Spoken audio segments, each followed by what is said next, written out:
What's up, man? What's up, buddy? How are you? Good. How you doing? Good, man. I cannot complain. You been doing okay? Yeah, I'm good. It's a little cold up here in Wisconsin, but how's the Wisconsin. weather down in Oklahoma? I can hear you saying Wisconsin. That's how I know you're from Wisconsin because you say Wisconsin. Oh, yeah. No, the weather here it's pretty good, man. It was today and yesterday. It was almost 70 degrees. Well, it was almost 70 degrees yesterday, probably 65 today. I'm in shorts right now, so it's pretty good for January. Although that could change here in Oklahoma. It can be 100 tomorrow, or it could be 20 tomorrow, or it could be 20 below with a wind gust. You never know. Yeah, that's crazy. Yeah, I haven't got to tell you. Thanks for all the stat stuff you do. So you're the stat guy for a reason, obviously, but I really appreciate everything that you guys do. I know a lot of the other racers appreciate it as well. Just knowing, those different statistics, how many rounds you win, I don't know, just it's all really cool. So I appreciate you taking so much interest in what we do. It means a lot. Yeah, well, thank you so much, Ryan. Again, thank you for coming on the show. This is big, man. We just started our little show here we do about 6 weeks ago. Yeah. And got Ryan Martin on already. This was like a goal of ours at some point, you know what I mean? But I'm so happy and so thankful that you're here. Well, we don't get to do a lot of these, and we don't do a lot of them, but when I heard it was yours and Richard came to me and said it was you that was doing it, I wanted to make sure that we did it. So, and that's just to give back to you how you give back to us. So, again, we appreciate what you do. But how's everything going today? Good, man. Hey, so last night, 405 show, episode number 2. Yeah. Y'all, about halfway through the episode, y'all took care of the McKee guys pretty handedly. It seemed like those guys had similar cars to you guys, though. It was full interior, stuff like that. Yeah, I think we matched pretty well. I think what we were after with that show with the change up was street cars, drive them 20, 30, 40 miles, go drive the spot, race them, drive them home, or drive them, wherever, the spot was pretty far. It was a couple hundred miles away from the city. So I know some of the cars got trailered to a spot that was 30, 40 miles away. But every single one of those cars drove and made the cruise. And sometimes stuff happened. Some people didn't make the cruise, some people did, but it was just a really cool format, and we were happy to get to race those guys. We thought when we started that the McKee boys would be their whole group, not just the McKees themselves, but their whole group that they have that runs with them were going to be the guys that were going to be tough for us to beat, and they were tough, and we were able to outrun them. So we were pretty excited about that as a group. Yeah, yeah, and then. The other half towards the end of the show there, you guys, it looks like you're building up to get faster and faster cars on, for your opponents throughout the season, which was a great idea, by the way, because some guys are going to bring, some groups are going to bring race cars to the races, but the Woo team Woo, they seem like some tough competitors so far. Definitely. I remember that show very well, and when we filmed it, and there was, you had Student Driver in there, you had a bunch of guys that were real street racers from Texas that arguably do it every single weekend. So they have, man, to be honest with you, some of us threw cars together at the last minute to do it. And some of those guys have had cars together for a long time. So we were genuinely worried about how many laps those guys had doing it every weekend versus the way that we were doing it. But again, it ended up being pretty good. And I won't spoil that because I know that the second half is not aired. But that was a tough group too. Every group that we raced was tough. They all had their special heavy hitters. A couple of them tried to bring ringers, tried to bring some race cars that they tried to pull some wool over our eyes and dress it up as a sheep type thing. But no, it was all in all, it was fun. I think that's part of the fun is trying to pick out those cars that are, they pulled the parachute off and they maybe squeezed the radiator in it somewhere or whatever the case is. There wasn't very many, but there was a few. Yeah, nice. So was this Sam? Did Sam come to you guys with this idea of doing this kind of daily driver kind of thing, or what? How did that come about? No, man. I mean, not exactly. I think it was a collaboration between everybody. We knew that I think as a group, we knew that, the show was getting kind of stale with everything that was going on. So it was big tire, all 10 of us racing the same. It was hard for us to get out of town races. A lot of guys, and we get it, man. A lot of groups that we had lined up to come to Okima, where we used to race at, and race us. they knew they didn't have a chance, because we were on that road all the time. And there may be some people on here right now going, "No, man, we could have beat you."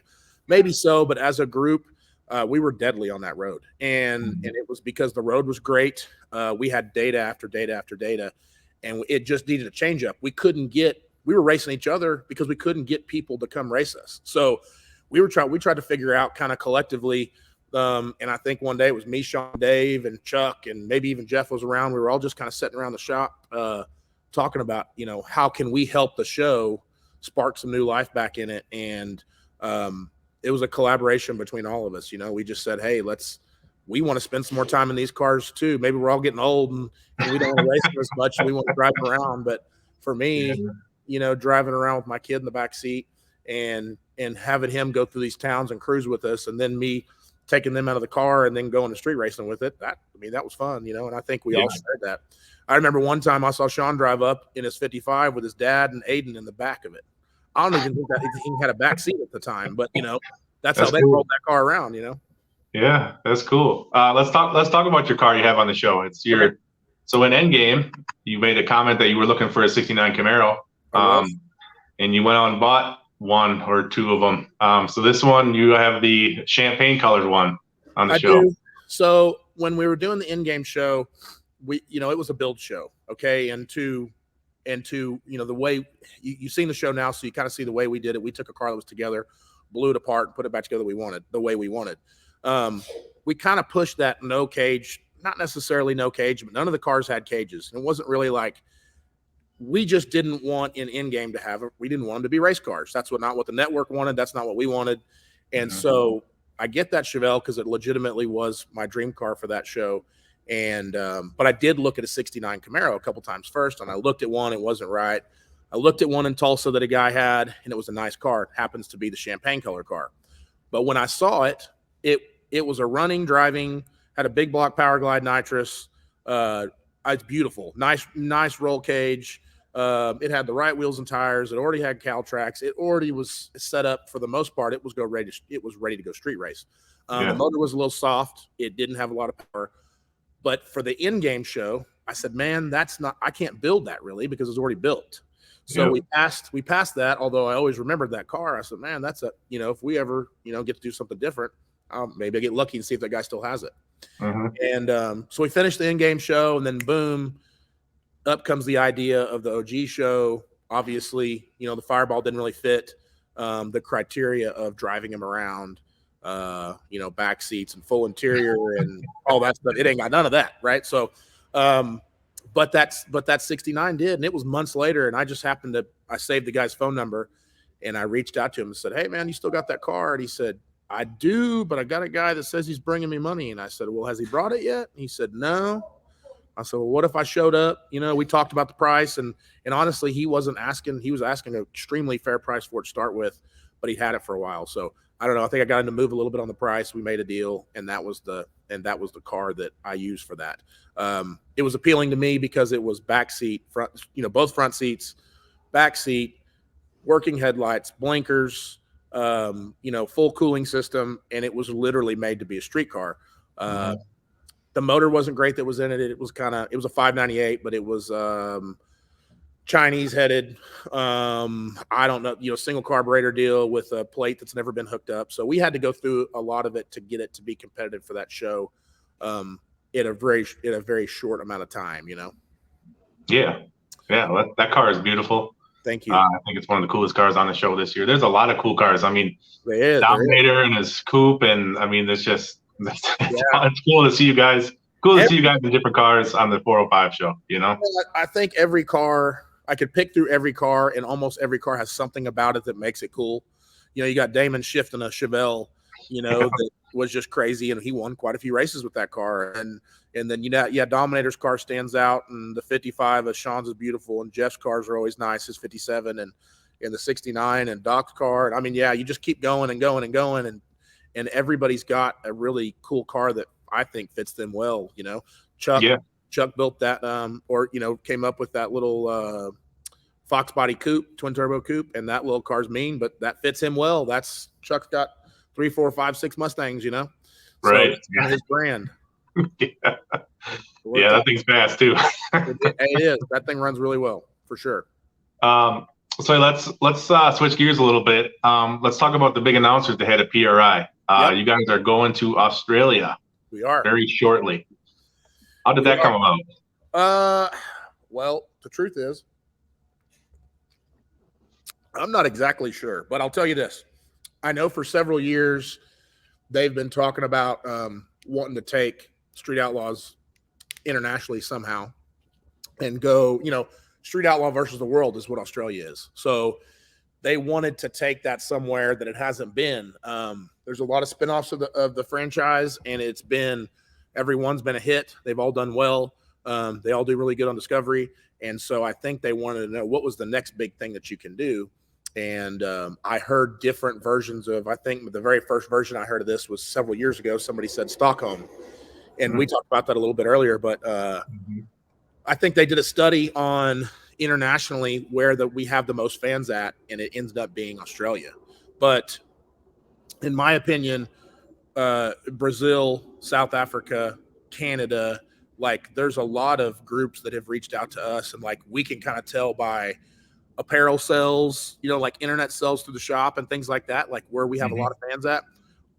There's no surprise to me that Australia hit the number one spot for where we wanted to go. So I don't know what this does. I think nobody really knows what it does until we get there and we do it. And what it ends up being, I know I'm sure it's an expensive show to shoot. We got to take, all these cars got to get sent over to Australia, right? And they got to float on a boat for 45 days, which we've seen all the hilarious memes of like flying, floating in an ocean. And I heard all that before we ever did it. So they were all really funny, but when it comes down to it, it's all the stuff that you worry about. But I'll tell you this, we tracked that ship, babe, a couple days ago?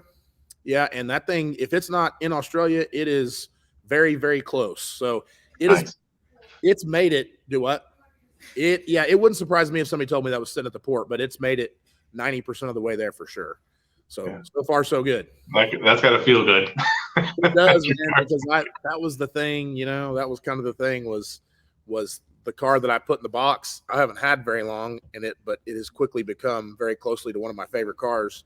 And I had to put it in the box and go, okay, well, I hope that makes it. I just had to watch a semi truck drive off with it, and I never saw the port that it went to, the ship that it went on, nothing, Yeah. So a lot of good to be trusted.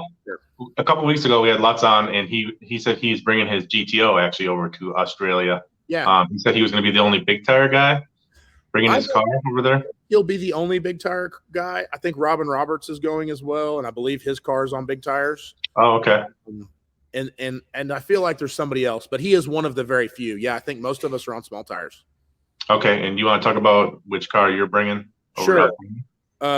They haven't seen, I don't know how much we've showed of that car, and that's just a couple. I think I've seen a couple pictures on your page. That's about it. Yeah, so we put another 69 together for a small tire, the mega cash days that went to small tire, and a lot of guys were building new big tire cars this year and last year, and of course, the gray car came out roughly about 3 years ago now, and I haven't really had a need to put another big tire car together. I have this car and I've got the gray car, and so I wanted to put a small tire car together because I had a feeling with the way everything was shifting that we were going to go back to small tire racing in some way, shape, or form. I didn't know whether it was racetrack. I didn't know what it was. But these cars were needed to do what we had to do with them. So I didn't really want to blow them apart and put small tires on them. So we just kind of slowly, I bought a roller, and then we ended up using the motor out of the Fireball to put in it to get it running. And so we kind of pieced some stuff together that we had. Honestly, it was with a lot of spare parts, and Pro Charger stepped up and helped us out with that car. But it's a red 69 Camaro, small tire car, runs on 28s, works pretty good. It's badass. Yeah, it's arguably turned out to be one of my favorite cars. Had a lot of people trying to buy it from me before it ever made it on the boat. I'm definitely selling it right now. So, but that's what we decided to use. And honestly, that kind of came to a logistics thing. Number one, small tire is kind of taken over a little bit. It's not going to ever take over MPK, I don't think, in my opinion, but it will take over a lot of the other shows, I feel like. And And so it made sense. We were in California racing Mega Cash Days. The LA was not very far away. It was a couple hours away to get to the port. And so it was kind of like everybody made the executive decision to go, hey, let's switch this deal over to small tires. Most of you guys have your cars here. You don't have to take them home and then bring them back out to LA. And so most people left from the last day of filming in California and drove them to LA. And that's kind of why they ended up there. But I think it's a great idea. I think it's going to be a lot of fun, you know? Yeah, I've been scouting a little bit about the cars they have over there, and they seem like they have some fast cars. Have you been scouting at all? Absolutely. And there's no doubt. And I'll tell you, a lot of those cars have came from the States. So you can go through and look through radial competition and some big tire and some pro mod and some small tire. And a lot of the real nice cars have ended up in Australia. And it's no surprise. And I think, honestly, I bet half of the cars that we see that we race are cars that we have seen before. Now, they may have some different paint. There's a couple cars in particular that I'm thinking of off the top of my head that have been painted, but they're the same cars, and I know how they run. They run good. I'll be anxious to see. For us, the 28 tire deal kind of came on pretty quick. We had to adapt pretty fast, and I don't know how much 28-inch tire racing goes on in Australia, but I guess we're going to find out here pretty quick. Hell yeah. Yeah. I think the Street Outlaws fans are really excited about it. I know I am. It's going to be awesome.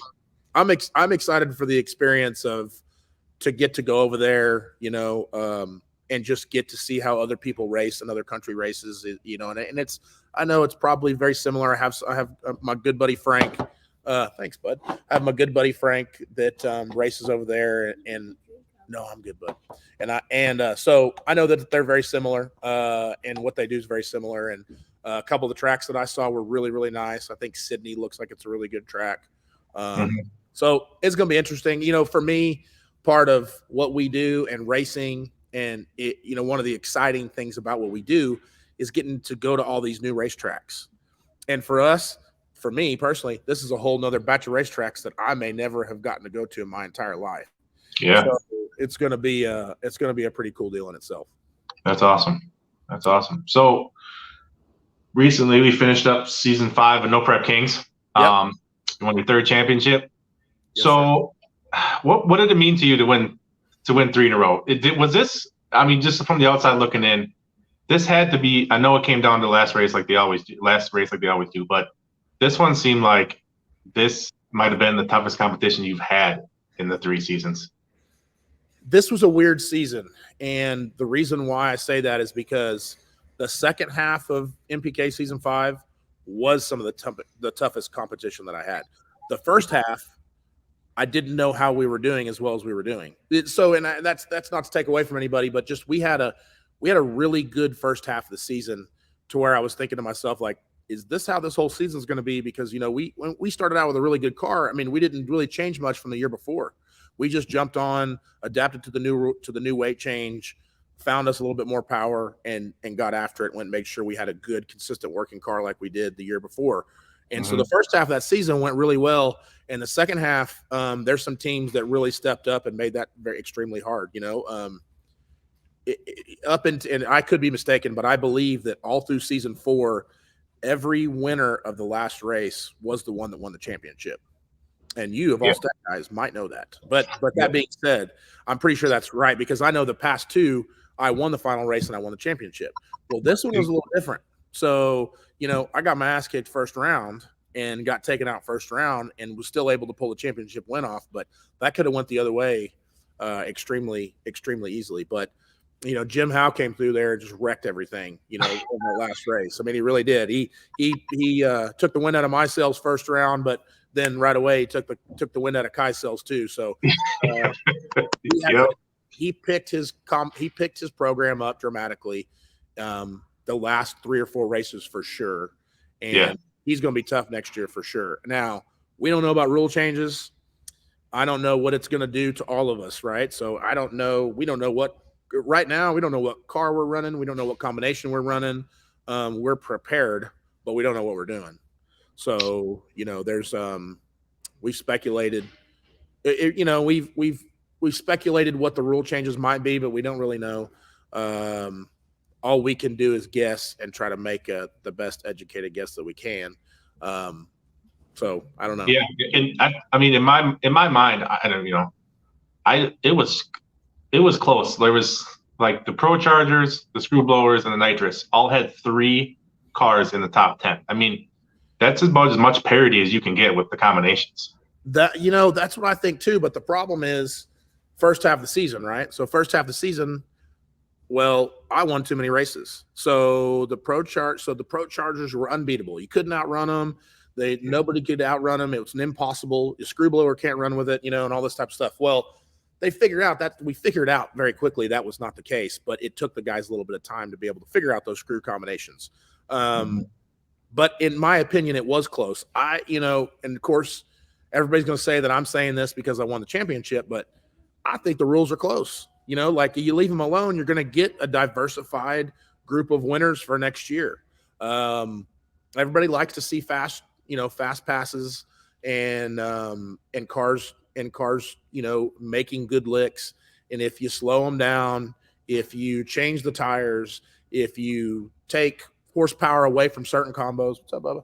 If you take horsepower away from certain combos, I feel like you're going to really make that to where the class not is paired up as well as it was. Yeah, that's very true. Yep. And if you do, and if Sam and a couple of the guys that do the rules, and I'm sure they've thought about this, but if you do pull away, a certain size Pro Charger, and then you go and then because you hear all these rumors, right? So they're going to take some Pro Charger away. They're going to take overdrive away from screw guys. They're going to try to give weight to the nitrous cars that can't use the weight. Like it's going to be very hard to pair that up when you move that weight around. Yep. So I don't know. I'm not a rule maker, and I don't envy the people that have to make the rules because they get scrutinized all year long by every single racer that doesn't run. Of course, right. So it's a tough spot to be in, but it's part of running the show, Yeah, no, I was the big one scrutinizing the idea of the grade 8 this year because of, and I've said this in a couple other live feeds, because I'm looking at the stats, like Ryan wins over 80% of the rounds he's in a 32 car field. Now you're going to give Ryan an 8 car field on Friday nights. He's going to win 80% of those as well, and that's the points. You know what I mean? So like, I know you're obviously a proponent of the grade 8 being how it is, but there's a lot of talk about fans wanting to see the grade 8 like from the previous race, like the top 8 from the previous race getting in that race. If you do it that way, you can kind of get guys who are getting hot, like Jim Howe. He would have been, if you did it that way, he would have been in the grade 8 almost every week. That format's that's not a bad idea. I mean, I'm a proponent of that. I mean, honestly, we never dropped out of the grade 8 in any of those. It wouldn't have affected me any. But they did definitely, and I say that I don't really know, but I feel like they definitely did that to try to get other people maybe some points. Like you never know how it's going to turn out. But no, I know you don't. You're right. Yeah, anything could happen. But in my mind, I'm like, probability says Ryan's going to win a lot of those. it could have went the other way, but I could tell you this: we always have a great race car on Fridays. Like, I mean, that just is what it is. You get there, the racetrack's good. It hasn't got a bunch of bald spots. They've recently scraped it or whatever they've done to it. So, we can go fast, and then the temperature drops down, and all of a sudden it doesn't matter if it's hot outside or not. We're going to be able to go fast. It gets tricky on Saturdays when you have a temperature change of 30, 40 degrees, in the heat of the day, and then the track gets slimy and blah, blah, blah. So, when I saw them do a Friday grade 8, I was thinking, man, I feel like that's going to be something to take advantage of. But I was honestly worried too about everybody else taking advantage of it as well. Yeah. And it gave us and me and anybody else, and the guys can tell you, I'm sure it gave us some fantastic testing for Saturday that we probably wouldn't normally got.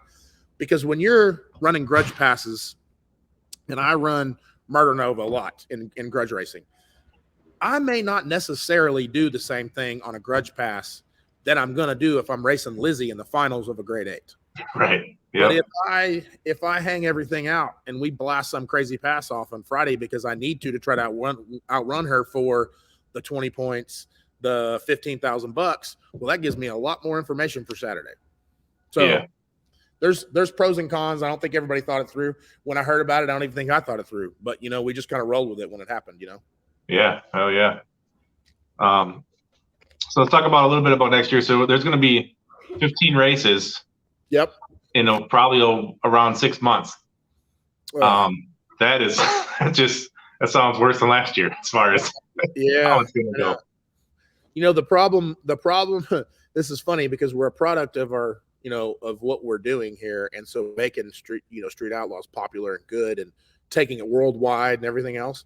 And I'm very grateful for that. But what it does is it shortens your time to do anything, including No Prep King series and in the OG show and any other special that we're going to do in the meantime.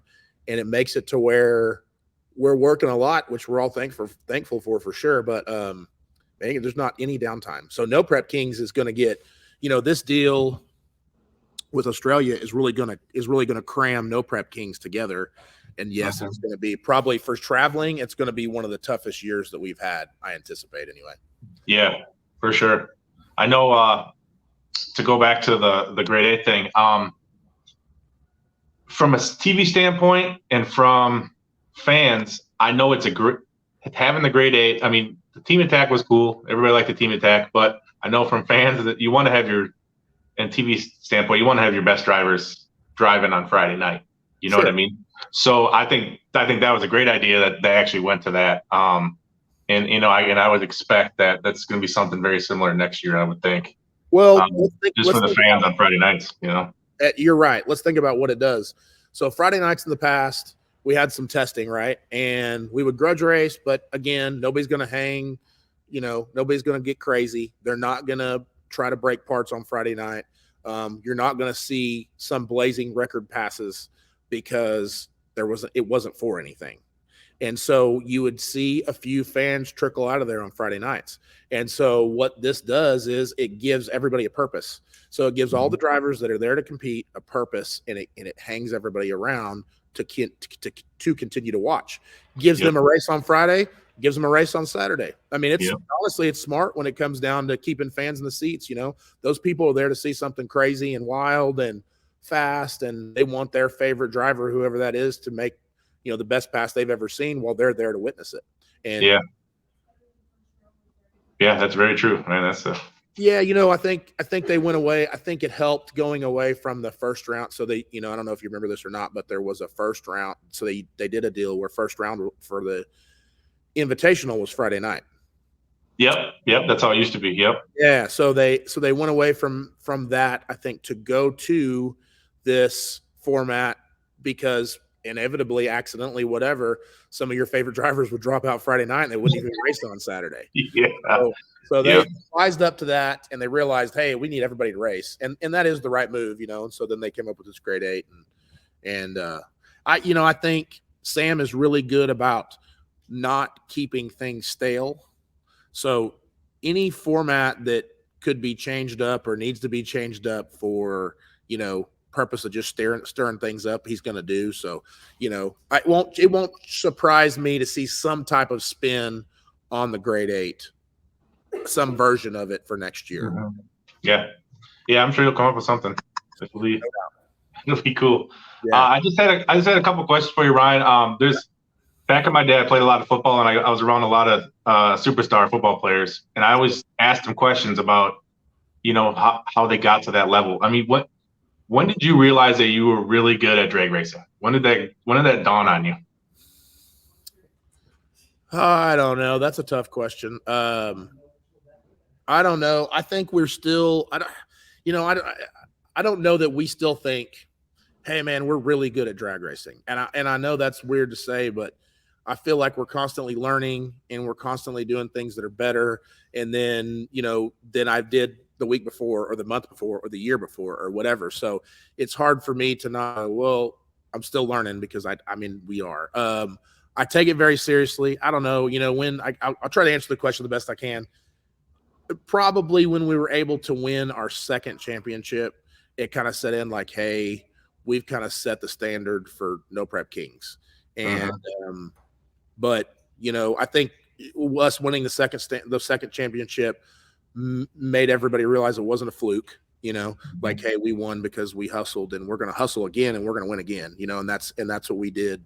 That's what we did the second time. The third season for us was, I liked the way three-peat sounded, so we took it serious and wanted to try to pull off a three-peat. I like to try to do things that people may never do. I know that's kind of weird, or records are always made to be broken, they say.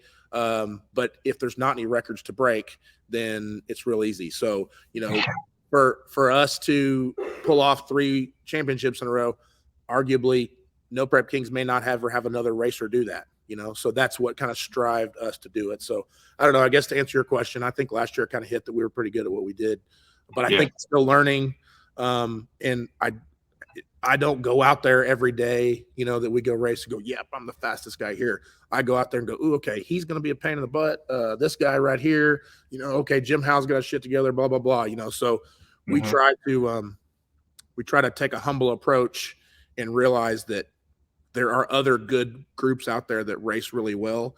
And we recognize that and just try to stay ahead of them. Sometimes we can, sometimes we can't. Yeah. Yeah. Along those same lines. So you've won 3 MPK championships. You've won like 40 MPK events. You've been the number 1 on the 405 list. You were number 1 on America's list. Like what motivates you to keep going and keep dominating like you have? Like, where's the motivation come from? Because I could say it could be very easy to just kind of take a chill, you know what I mean? And just be there. But where's the motivation come from? I kind of feel like we have created an expectancy out of our performance. And so when we go do things, I feel like my fellow 405 guys lean on me for help sometimes.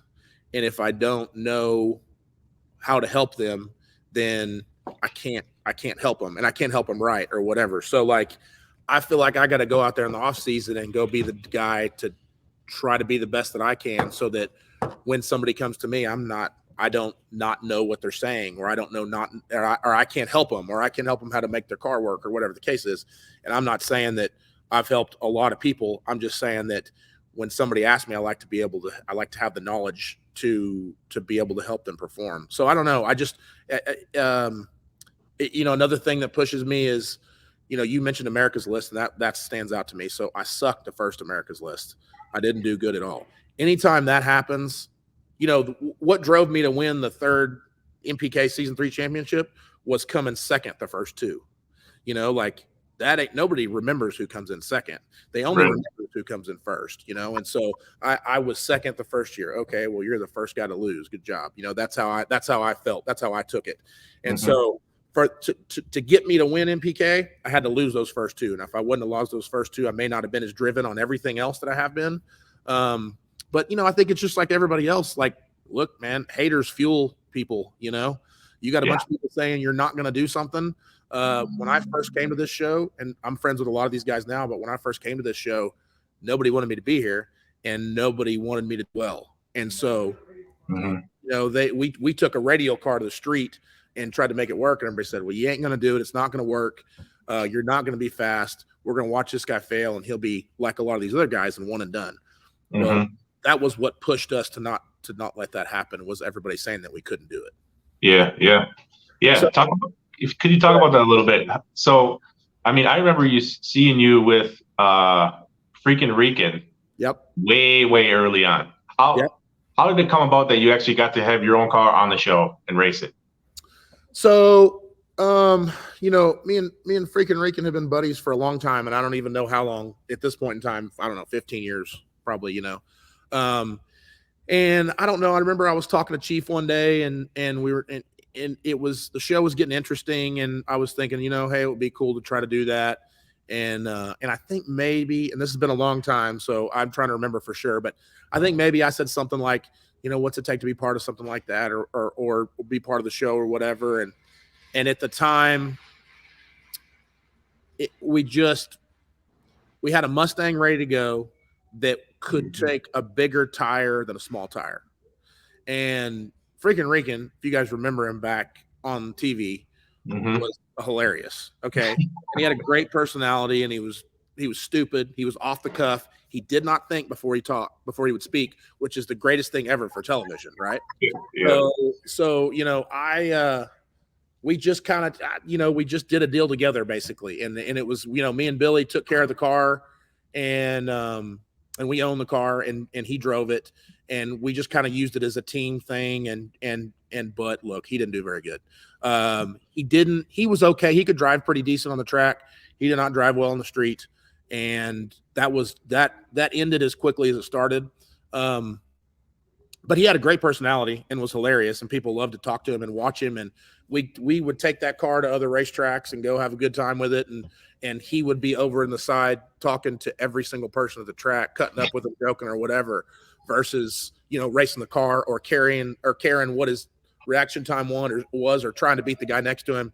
So he could race, but he could race his mouth really good.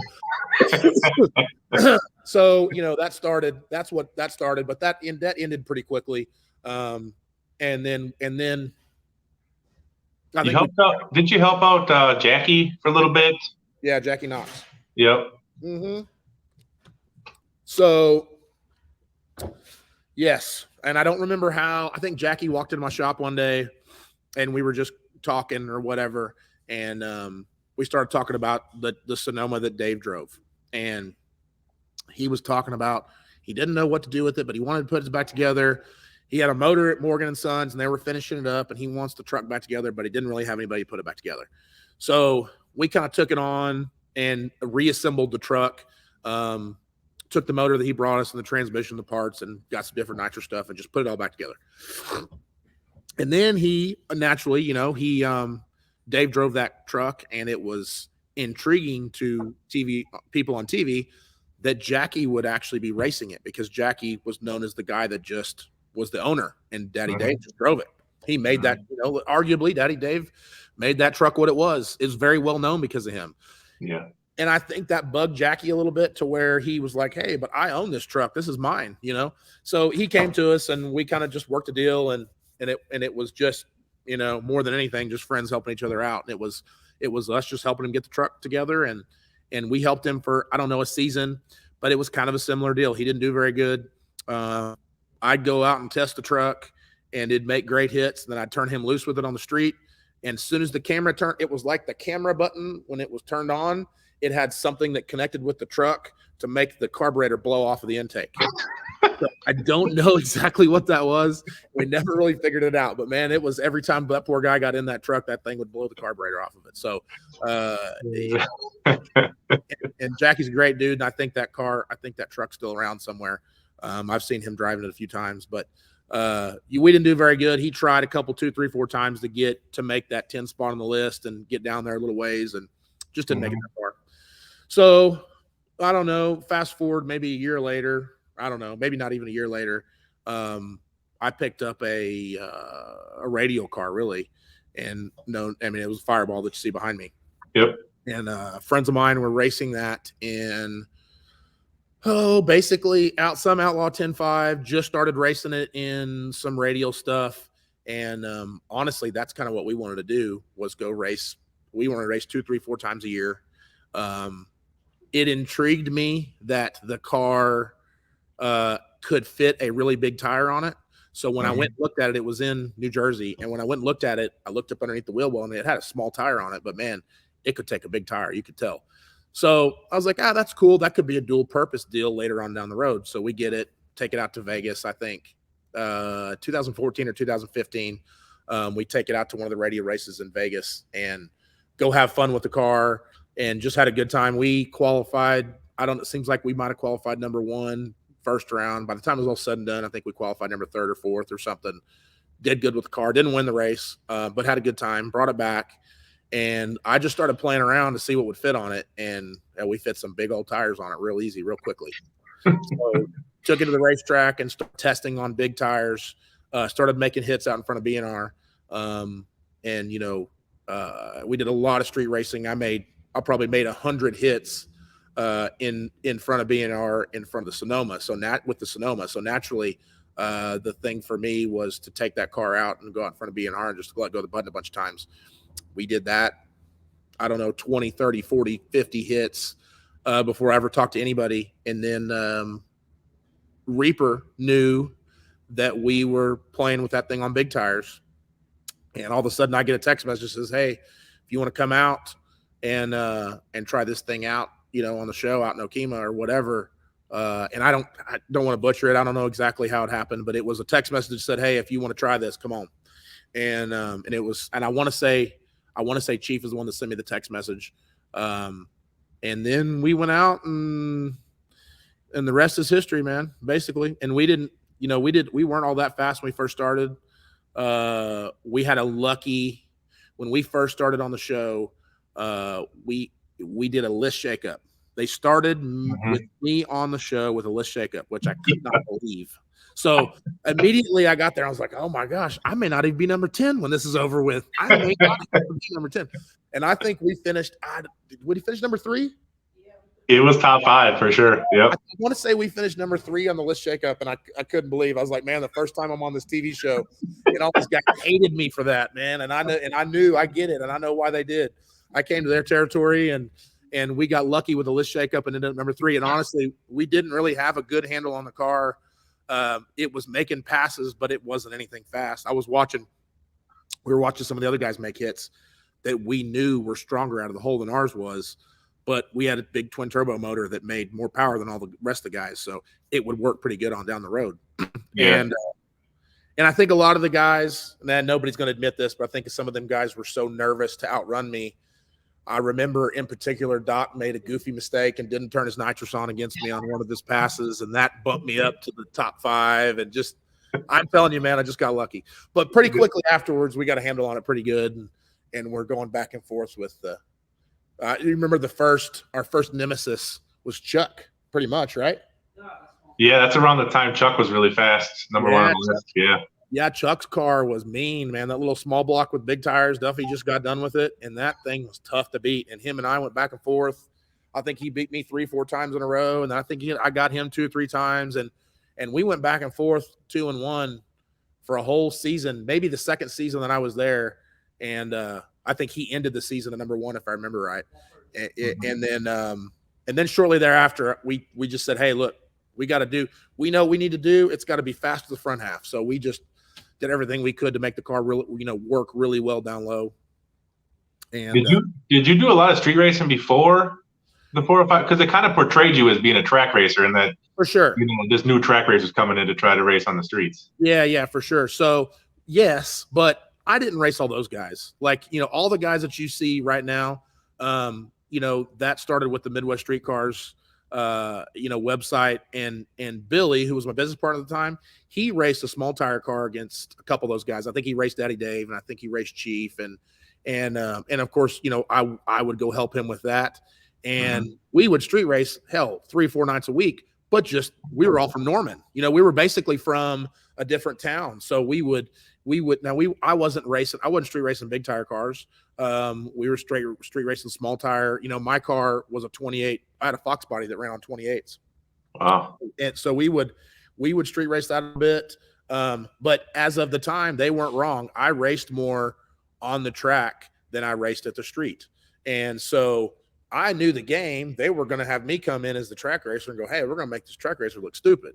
And we knew that. We knew it coming in. Like, we weren't, we knew what they were going to try to do, but we just had our mindset that, hey, we weren't going to let that happen. And it just came with, and I think that's what gave us the testing prep mindset was, I watched so many of those guys walk in to try to get on the list of Street Outlaws, and unprepared, like, leave the racetrack, never make a hit on the street, go there and let go of the button on camera. And I'm like, man, what are these guys doing? I couldn't even, that was one big thing. That was the problem that I had a lot with Freakin' Rican and with Jackie both. Those guys didn't want to test. Like, we'll test the rods out of stuff, because that's the only way you're going to get better for it doesn't matter what you're doing. If it's street racing or track racing, or I don't care what it is, if you want to be good at it, you have to go make laps.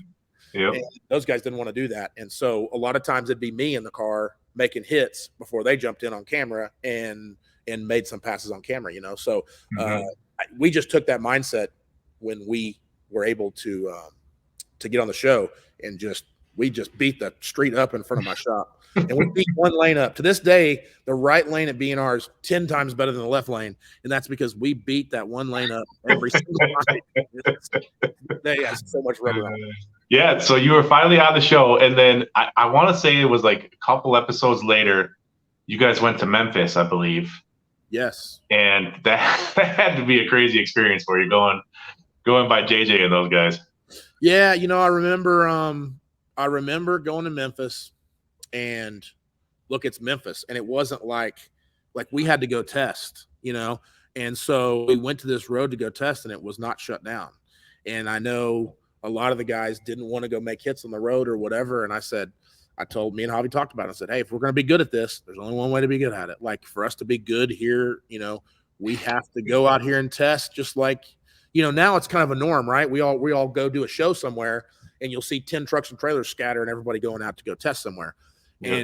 And I remember in Memphis, I was surprised because there was only three, 4, 5 guys out on the road with us testing. We did the best we could on the asphalt road, but we went from racing in Okemo, which was fantastic, to racing in Memphis, which was terrible. The road was asphalt. You couldn't leave nearly as hard as you could in the other. So it was just power management. That race in itself was something that it showed us that we had to be good. Well, it showed me that we had to be good at being able to leave at different services, because if you couldn't, you could get left behind. Because at the time we were traveling quite a bit. Either people were coming to us or we were going to people, we were going to different cities. So, but and then JJ, yeah, you're right. And then, experiencing JJ for the first time. And I think we all experienced JJ for the first time, and he was like somebody wound him up and let him go, Yeah. That might've been his wheelie episode. I don't remember. It absolutely was his wheelie episode. I don't know if it was the first one or the second one, but yeah. I feel like that was one of the passes that put him on the map. Hey, I want to go back to your season 1 of No Prep Kings, right? This is brand new. I'm gonna give everybody doesn't really know exactly what to expect. Birdman had the most dominating season of No Prep Kings, season 1. Absolutely.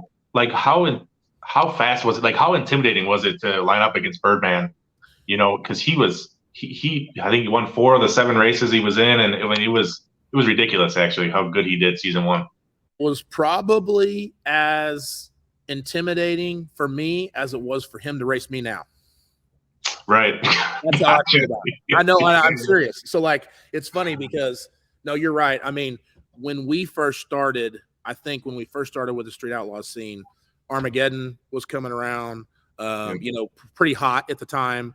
They had just, if not then, shortly after when I first started was Bristol. And so those big tire races were starting to come around. Well, everybody knew I'd starting to keep up with all this stuff, right? Mm-hmm. Well, every race you talked about in Texas, Birdman won it. Literally everything. He was the dude that you had to worry about. So yeah, that first season, he was my guy, right? He was my nemesis that I couldn't get by. And the first season was real open. It was anything goes, whatever, run what you brung. The weight didn't matter. The power adder didn't matter. So he had himself a really light car and some twins on that thing, and it rolled out good. And to this day, I still think we raced him really, really close. I think the last race that he outran me to win the championship was, I got the phone, the photo in my phone still was inches. Yeah. So, oh yeah. But you're right, man. Every time I had to race him, I was like, man, I got to race this dude again. And I told myself the second season, I said, I'm not going to be in that position. I'm going to try to be the guy that everybody hates to race, because in the season it was Birdman. He was just mowing through everybody. Yeah. It seemed like especially the first couple seasons, you and Merlot and Birdman, Larry Larson, like you guys were the top 4 guys, and your races were really close. Yep. Now this past season is like, there are so many close races. Like every race towards the top, no matter who it is inches. And a lot of people come out of the word work, right? Like this year had a lot of people that were maybe not as fast as our previous years that just all of a sudden were fast. Like I feel like this year everybody bought Hemis and blowers. So I mean, and I don't know, and it doesn't matter if it's Pro Charger, if it's a screw blower. I mean, it doesn't matter what it is. Everybody had Hemis and blowers. So listen, you had guys like Chase Driscoll was tuning 4 of the same combos. Is that right? Well, when you got one guy that tunes 4 of the same combos, he's going to be fast because he's going to try stuff one after another. And if they're all racing on the same racetrack in the same event, and Kayla comes to mind, right? He made Kayla's car fast. And she kind of came out of the woodwork, especially this year. She shined, and there's some guys in future that if they make it into Invitational, they're going to be fast too. So there's just a couple things in mind that come to mind when you talk about the diversity of this year. But yeah, it was crazy. Races were inches, but there was also like, I don't feel like you could pick 5. I mean, I feel like I could pick 10 cars that were very, very close. Yeah. Oh yeah. Yeah. I know y'all, the TV show kind of sells the team aspect, especially in No Prep Kings. But besides the 405, is there anybody that in particular that you kind of root for when you're out there? Man, huh? Yeah, and unless he's racing me, I always root for B-Rad. I always like to see him win. Nice. I like their team. I like him and his kiddo. They're very family oriented, and his kid's his crew chief pretty much. And I don't know, I admire those guys for doing what they do. So I always like to root for them. Unless they're racing me, then I have to try to outrun them. Bird Brothers, I talked to Daryl quite a bit. The Bird Brothers, I always like to see them do well. When they won Colorado, I thought that was really cool. That was awesome. Everybody worked so hard. Okay, everybody's, you pull the starting line and everybody's going to try to cut the other dude's head off. It just is what it is. But we've all been racing now for 5 years together. And so you get to where you like some of these people, and sometimes you don't like them, right? Like sometimes you do like them. And then the very next race, you'll go, no, I really don't like that guy after all. But that being said, I think I've grown, friends with a lot of people that I like to see do well. And if I'm not the guy that's in there trying to win that race, I've always got somebody that I'm rooting for, maybe secretly because I don't want to hurt everybody's feelings or whatever the case is. But those two come to mind for sure. Because of how many races you got next year, and the guys who've struggled this last year or the last couple of years, and how competitive it is, do you think? I mean, there's 40 guys showing up, 42 guys this year raced, qualified for the Invitational. So I mean, a single racer who's not doing very well could go to a couple of weeks in a row where he doesn't even make it in the show. Absolutely. Do you think that's going to deter some of these guys from even doing it? I think it can, and I think I'm going to answer that question a couple of ways. That's a similar situation with the future class. So, a lot of those guys will get in there and they'll race, and they don't understand why they don't get in. And I think that deters them. They quit and they go do something else. But as far as the Invitational, as far as the points go, yes. I mean, if you're a guy that's spending a lot of money to come here, and let's be realistic, to go to these races, it just costs. I mean, it's an expensive sport. Everybody knows it. It's not anything you can hide. Okay, if you have to travel across the country and take a whole shop's worth of stuff with you to compete, it's an expensive sport. So that being said, somebody does that 2 or 3, 4 times, they don't compete well enough to get in the 32 Invitational. I'm sure it will deter guys, but I will follow that up with, I feel like at any given time, there's 10 or 20 people waiting to stand in line to jump on board at MPK, Right.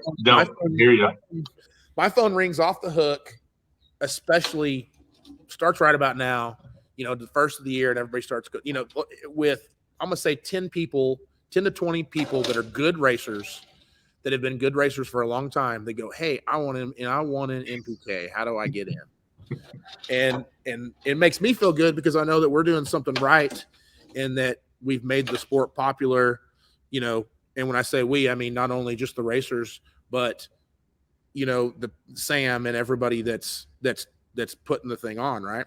So it makes me feel good, but it's really hard to answer that question because they all call me and go, hey man, how do I get an MPK? And then you got to explain to them that yes, it's a race, but it's not just a race. It's also a TV show. And that makes it hard, and nobody can understand that hasn't been part of it. Mm-hmm. Been part of it, you could kind of go, oh, okay, I see what you're saying. It's not just a race. Yeah. Yep, I get it. I get it. Well, hey man, I don't want to keep you all night because I can sit here and talk all day, but I know you're a busy guy and you got stuff to do. First of all, I just want to thank you so much for coming on the show. I mean, this means the world to me. Thank you to Richard for hooking this up. Yeah. This is huge, man. I've been a fan since day one of Street Outlaws.